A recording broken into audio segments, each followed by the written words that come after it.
기능이 없습니다. J20도 마찬가지입니다. 중국은 H6를 개조한 공중급유를 쓰는데 쉽게 말해서 탐지가 너무 잘 돼요. KF-21에도 유리한 게 있어요. 다른 전투기보다 30% 이상 빠르다. SABM 기능이 유럽제 잠수함에 없는 것도 있어요. 도산한 창호급 잠수함을 폴란드가 선택한다면 푸틴이 러시아가 폴란드를 침공했을 때 모스크바를 직접 기습 공격할 수 있는 능력을 갖추게, 독침 능력을 갖추게 되는 거죠.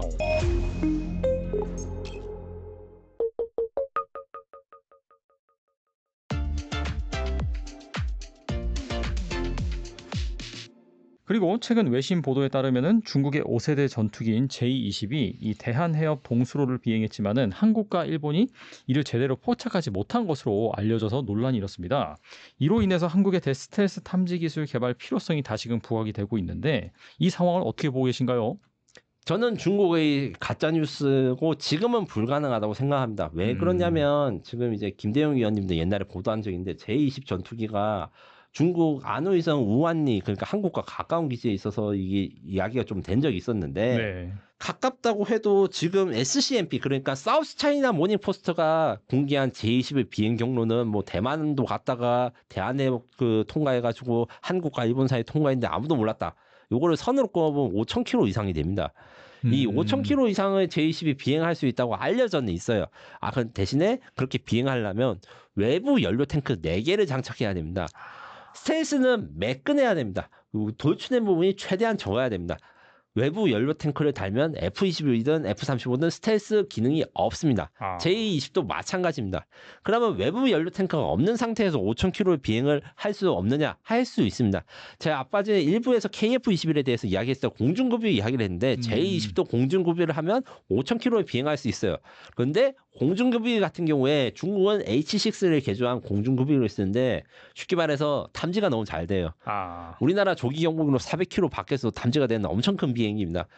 J-20은 탐지를 못할 수 있지만 J-20에다가 공중급유를 해주는 그 비행기는 충분히 탐지할 수 있기 때문에 이건 사실과 다르다고 저는 생각을 하고요. 다만 이게 영원히 그래서 불가능할 것인가? 그것은 아닙니다. 지금 제가 이제 올해 봄에 한번 또 그 컨텐츠를 한 적이 있는데 중국이 6세대 전투기를 만드는 게 있습니다. J-36과 J-50. 요 두 개 다 특징이 뭐냐? 5세대 전투기 대비 훨씬 긴 항속거리를 가지고 있다. 정확한 내용에 대해서 중국 발표를 기다려야 되지만 미국의 전문가들은 J-36 전투기가 이제 중국 본토에서 이륙하면 괌까지 갈 수 있는 사실상 폭격기 수준의 기능을 가지고 있다. 크기도 사실 커요. KF-21 대비 거의 한 2배 정도 덩치라 생각하시면 됩니다.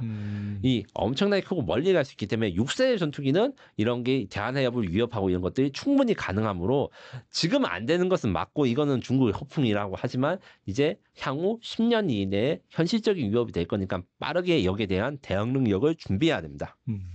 안 그래도 뭐 관련 질문을 좀 드리면은 뭐 J-35, 뭐 J-20 이런 것들은 초음속 순항 능력을 가지고 있어서 뭐 요격이 어렵다 이런 분석도 있고요. 이런 기체 특성을 감안했을 때 한국의 KF-21이 더 효과적인 요격기로 평가될 수 있다라는 주장도 나오는데 이거 어떻게 보시나요? 옛날에는 그게 맞는데 지금은 조금 KF-21에도 유리한 게 있어요. 뭐가 유리하냐? 초음속 순항이라는 건 기본적으로 경쟁 항공기보다 30% 이상 빠른 것을 의미합니다. 무슨 소리냐? 비행기 속도는 마하 몇으로 이야기를 하는데 마하 1이 한 1200km 정도 되고 우리 국제선 여기가 마하 0.9 그다음에 앞서 말한 천룡 미사일도 마하 0.5 정도 들어갑니다. 그래서 일반적으로 전투기는 마하 0.9로 비행한다 생각하면 되는데 이 초음속 순항은 마하 1.2에서 마하 1.5 정도로 비행을 하는 것이라 그 다른 전투기보다 30% 이상 빠르다. 순항 속도가. 다른 비행기는 마하 1.8을 낼 수 있지만 몇 분밖에 내지 못하고 실제로는 거의 내지 않습니다. 왜냐하면 연료 소모율이 너무 높아가지고 그래서 적진에 빨리 도착하고 빨리 탈출할 수 있습니다. 그래서 적진을 침투할 때 이 초음속 순항 능력이 좋아서 F-22가 F-35보다 좋은 이유가 이 초음속 순항이 가능하다. 이런 이야기를 많이 했는데 단점이 있습니다. 속도가 빨라지면 뭐냐? 열도 많아진다. 적외선 카메라에 쉽게 보인다. 그래서 J20, 그 다음에 F-35, 그 다음에 KF-21 이런 거 다 공통점이 있습니다. IRST라고 하는 적외선 추적 장비가 달려 있는데 이게 약간 코에 점 있는 것처럼 그 캐노피 앞에 이 카메라가 달려 있어요. 이게 적외선을 탐지하는 건데 요게 잘 탐지될 수 있어서 GCIP라고 하는 영국과 일본, 이탈리아의 차세대 전투기 같은 경우에는 초음속 순항을 하지 않을 거라 생각하고 이야기를 하고 있어요. 왜냐하면 이 적외선을 너무 잘 탐지되니까. 그래서 초음속 순항 같은 경우에는 장점도 있지만 단점이 있기 때문에 특히 KF-21을 IRST로 탐지되기 때문에 J20이나 J35도 초음속 순항을 쓸까? 저는 잘 안 쓸 것이라고 봅니다. 확실히 좀 얻는 게 있으면 잃는 게 있고 그렇게 하네요. 그리고 한국은 현재 VHF 레이더, 고이득 L밴드 레이더, 그리고 2세대 PCL 기술을 함께 개발하고 있는 것으로 알려져 있는데 세 가지 탐지 체계를 동시에 추진하게 된 배경은 무엇이고 각각의 뭐 장점이 있을까요? 네, 요거는 사실 너무 전문적인 이야기라서 제가 어떻게 쉽게 설명할지 좀 고민과 준비를 많이 했는데 최대한 쉽게 이야기를 하면 스텔스는 레이더에 잘 잡히지 않는 기술입니다. 잘 잡히지 않는다는 건 무슨 뜻이냐? 생수 물병으로 치면 생수 물병이 어떤 때는 레이더에 잘 반사되고 어떤 각도에는 레이더에 잘 반사되지 않아요. 모든 물체가 다 그렇습니다. 오직 그러니까 공으로 된 것만이 어떤 면에서든 전 그 레이더나 전파를 발사할 때 반사파가 동일해요. 공이니까. 그래가지고 스텔스는 결국 모서리가 한쪽으로 정렬되는데 한쪽으로 이쪽 레이더를 이쪽 방향으로 가면 탐지가 되고 이쪽 방향으로 가면 탐지가 안 되고 뭐 이런 식이 있습니다. 그러면 어떻게 그 스텔스기는 레이더를 피하는가? 자기의 위치 그다음에 레이더 위치를 파악해가지고 레이더에 잘 안 잡히는 각도로 삐뚤빼뚤하게 비행을 해가지고 이제 숨는 거예요. 이렇기 때문에 여러 가지 그 스텔스 기능을 파괴할 수 있는 방법들에 대해서 고민하는데 일단은 전파 흡수가 불가능한 주파수를 쓰는 방법이 있습니다. 이게 앞서 말한 뭐 L밴드 레이더라든가 VHF 레이더인데 무슨 말이냐? 파장이 짧은 거 있고 높은 게 있어요. 그냥 전투기 레이더는 파장이 짧아서 X밴드 뭐 이렇게 이야기하는데 밴드는 쉽게 말해서 주파수 라디오 들을 때 87.5, 뭐 107.5 이런 것인데 주파수가 낮다, 단파장이다. 그 다음에 지금 이야기하는 L밴드나 VHP는 장파장이라고 이야기를 합니다. 파장이 길면 이게 그 레이더 전파를 흡수해야 되는 에너지가 많이 필요해서 그 스텔스기를 탐지할 수 있다고 해서 만들었는데 만들고 보니까 단점이 있어요.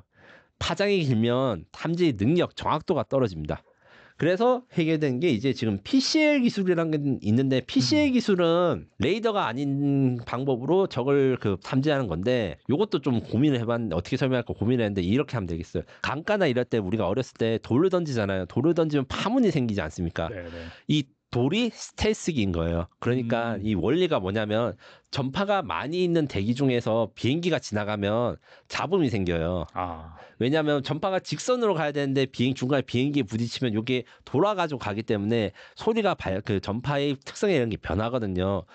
요걸 사용해가지고 스텔스기를 발견할 수 있겠구나. 요게 PCA 기술 있고 그 다음에 스텔스기가 내는 전파를 수신한 스텔스기도 전파를 아주 미세하게 냅니다. 그래서 엄청나게 미세한 전파를 수신할 수 있으면 스텔스기도 탐지할 수 있겠다. 요런 게 있는데 요것도 세계에서 제일 잘 만드는 나라가 있습니다. 미국입니다. 스텔스기를 만들어 봤으니까 탐지하는 기술도 제일 좋죠. 그렇겠네요, 진짜. 예, 요 같은 경우에도 좀 연구를 해가지고 하는데 문제는 이것들이 다 미국들이 사용하지 않고 있고 미국이 연구 중인 걸로 제가 추정되고 있는 거는 그 바이스태틱 레이더라고 했는데 요것도 이제 영어로 그 문자를 많이 했으니까 어려운 건데 어려운 게 아닙니다.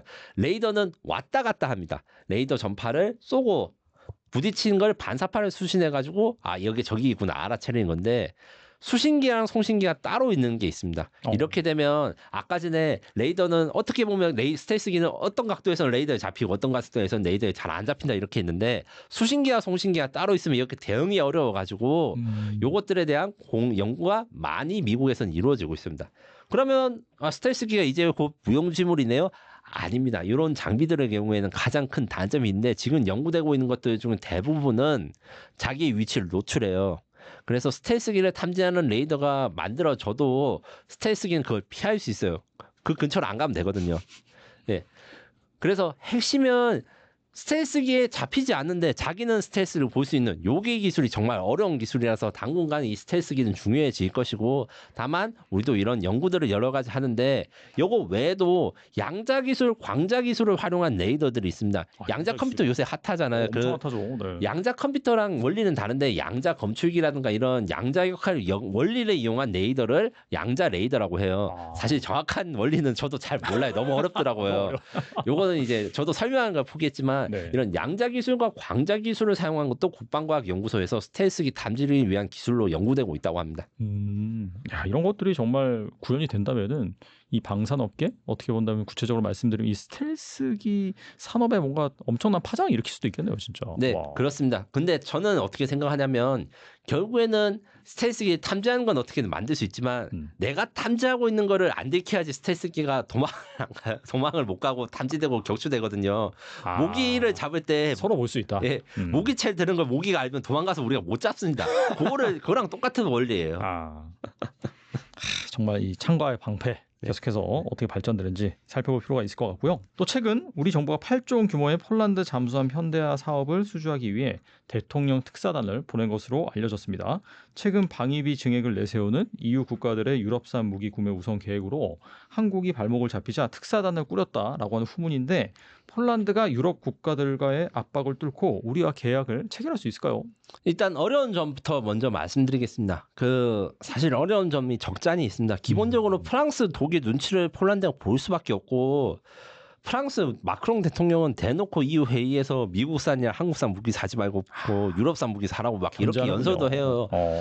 프랑스 입장에서 속이 탑니다. 자신들의 방위 사업들은 그래도 독일보다는 나은데 자꾸 이제 프랑스산 무기를 유럽 애들이 안 산단 말이지. 여기에 대해서 걱정을 실제로 해요. 다만 프랑스가 요구를 해서 무조건 유럽 국가들이 사는 건 아니지만 실제로 성사된 사례들이 있습니다.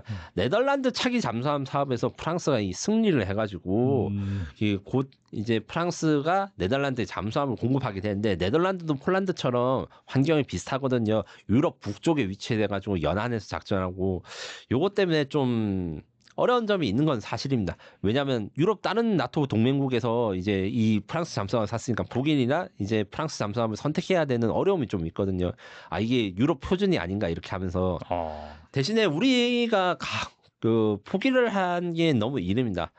프랑스 잠수함, 독일 잠수함은 지금 경쟁하고 있는 거는 뭐 바라쿠다, 재래식, 212 CD급 잠수함 이런 게 있는데 스펙은 우리보다 좋아요. 대신에 아직 페이퍼 워크입니다. 쉽게 말해가지고 스펙이 좋은 이유는 우리보다 늦게 나와가지고 신기술이 더 좋은 거예요.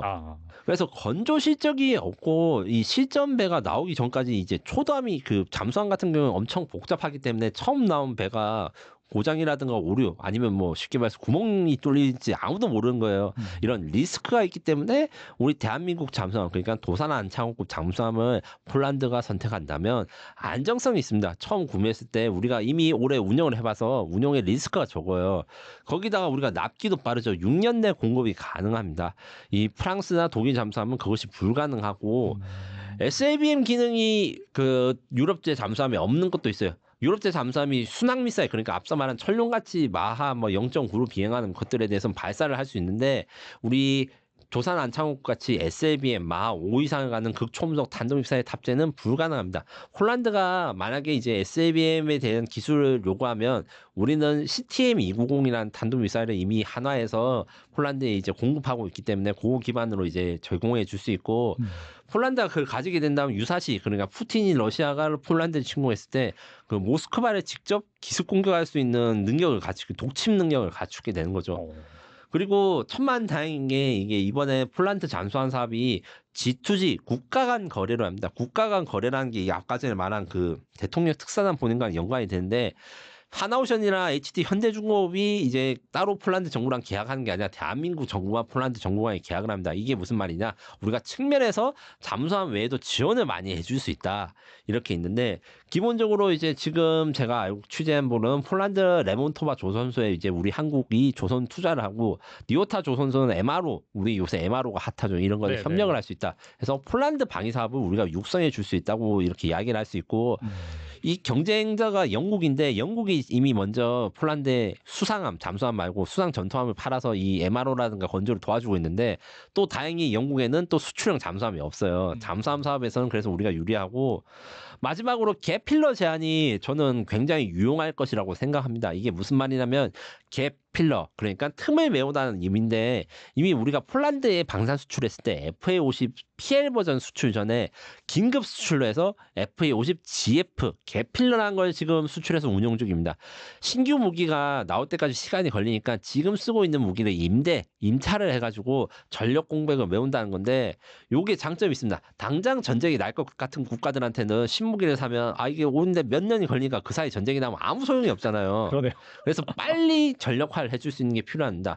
현재 폴란드 해군에 잠수함이 있긴 있어요. 이게 킬로급 잠수함이라 해서 구소련제 잠수함인데 이게 굉장히 노후화됐습니다. 그래서 우리는 장보고 1 그러니까 지금 우리가 최초로 구매한 이 209급 잠수함을 성능 개량에 성공을 했거든요. 그래서 잠항 시간이 엄청 길지는 않은데 이 소나 그다음 무장은 굉장히 좀 개선을 했습니다. 요것을 우리가 폴란드 해군에 임대를 해서 우리 장보고 3가 완성해서 인도되기 전까지 폴란드 해군이 임시로 그 잠수함 그 승조원도 유지시키고 그다음에 안전하게 운항을 하고 왜냐하면 아까 제가 구소련제 잠수함 너무 썩었다 했잖아요. 잠수함이 배는 썩으면 그냥 살기 불편한데 잠수함이 썩으면 그 터질 수도 있어요. 오, 위험하겠네요. 위험하죠. 이제 네. 잠수함이니까. 그래서 그거에 대한 안전도 생각하면 요 제안을 해줄 수 있는 국가는 대한민국밖에 없어요. 그래서 저는 상당히 폴란드에 대해서 좀 기대를 걸어볼 만하다. 물론 이제 작년에 좀 힘들었고 캐나다랑 사우디 잠수함도 독일과 프랑스의 공격이 장난이 아닙니다. 얘들이 실용화가 안 돼 있으니까 약속들을 더 많이 공수표를 내비치는 경향이 있어요. 우리는 직접 운영이 되고 지금 바다를 떠다니고 있으니까 네. 그만큼 이 실전 운영을 하고 있다는 게 해외 수출, 방산 수출 시장에선 강력한 힘이 되는데 요게 대해서 영국과 프랑스를 이길 수 있는가? 요게 대해서는 지금 정부간 거래이기 때문에 이 국가의 노력과 그다음에 협력의 의지가 좀 굉장히 중요하다 생각하고 그러면 너는 폴란드 잠수함에서 한국이 무조건 이길 거야? 너 돈을 걸 수 있어? 돈을 뭐 전 재산은 걸 수는 없지만 진짜 솔직하게 말씀드리면 저는 굉장히 노력만 하면 될 수 있다. 그래서 응원을 할 수 있다. 이 정도로 말씀드릴 수 있는 상황입니다. 폴란드가 우리나라에 대해서 좋은 감정을 가지고 있어가지고 이번에 뭐 국군의 날 행사에서도 뭐 언급이 되기도 하고 좀 뭐 그렇게 비관적이라고 볼 수는 없겠네요. 다만 이제 폴란드도 이제 어떤 게 있냐면 아직까지는 독일이나 프랑스 같은 유럽산 무기 선호 경향이 있어요. 폴란드 대통령 그러니까 총리님인가 연설하신 거 저도 지금 기억이 정확하게 안 나는데 K2 전차 사겠다고 연설한 게 딴 이유가 있습니다. 그 왜 그러냐면 계속 더 좋은 독일제 전차 사면 안 되겠나 이렇게 말하는 사람이 폴란드에 있어요. 아 그래서. 예. 왜냐하면 근데 운영해 보니까 K2 전차 훌륭한 거는 현장에선 다 알지만 그렇죠. 이 정말 솔직히 말하면 이런 방송을 하는 게 폴란드에도 밀리터리 방송이 있고 저같이 말씀하시는 분들이 있는데 그분들은 항상 최고의 스펙 가장 세계에서 좋은 거를 이제 폴란드가 샀으면 좋겠다 이렇게 말씀하신 것 때문에 옛날에 지금 진짜 많이 줄어드는데 2022년에 처음에 한국산 전차 수입한다 했을 때 폴란드 밀리터리 매니아들이 굉장히 반응이 안 좋았어요. 야 한국 그 뭐 삼성 휴대폰이 좋은 거 알고 현대차 좋은 거 알겠는데 무기도 잘 만들어? 근데 이제 FA50 GF 그다음에 K2 전차 K9 자주포를 수입해 보니까 한국 방산의 저력을 이제 알아가지고 이제 좀 괜찮은가 보다 싶은데 잠수함이 이제 쐐기를 잡아야죠. 네. 잠수함 수주 가능성 뭐 여러분들도 어느 정도 좀 기대하시고 너무 비관적으로 보시지 않았으면 좋겠다는 생각이 들고요. 오늘 나와주셔서 좋은 말씀 많이 해주셨는데 끝으로 이 영상을 보고 계신 분들 위해서 한 말씀만 부탁드립니다. 네. 저는 사실 기본적으로 이제 스스로를 국뽕 유튜버라고 생각을 하고 있어요. 왜냐하면 저는 대한민국이 자랑스럽고 그다음에 K 방산에 자랑스러워서 제가 책도 내지 않았습니까? 맞아요. 하지만 그렇다 해가지고 대한민국 방산이 무조건 좋고 모든 방산에서 이길 수 있다 이렇게 말은 하지 않고 이건 안 좋지만 요거 좋은 점도 있다. 긍정적인 부분도 같이 말씀드린 거는 기본적으로 우리나라가 자긍심을 바탕으로 판단은 냉정하게 하시고 요렇게 대해서 저는 정보를 드리는 역할로 생각하기 때문에 좋은 건 좋다, 나쁜 건 나쁘다, 어려운 건 어렵다, 될 수 있는 건 될 수 있다. 이렇게 앞으로도 제 양심에 걸고 종합적으로 중립적인 정보를 전달해 드리도록 하겠습니다. 네, 항상 말씀하실 때 보면은 장점 말씀해 주시고 또 단점도 말씀해 주시기 때문에 여러분들이 뭐 투자를 하시거나 아니면 순수하게 그냥 이 방산 쪽에 관심을 갖고 계시다 분들 같은 경우에는 이 두 가지 또 내용을 잘 들어보시고 객관적으로 판단하시면 좋을 것 같습니다. 네, 김민석 특파원님 지금까지 나와주셔서 감사합니다. 감사합니다.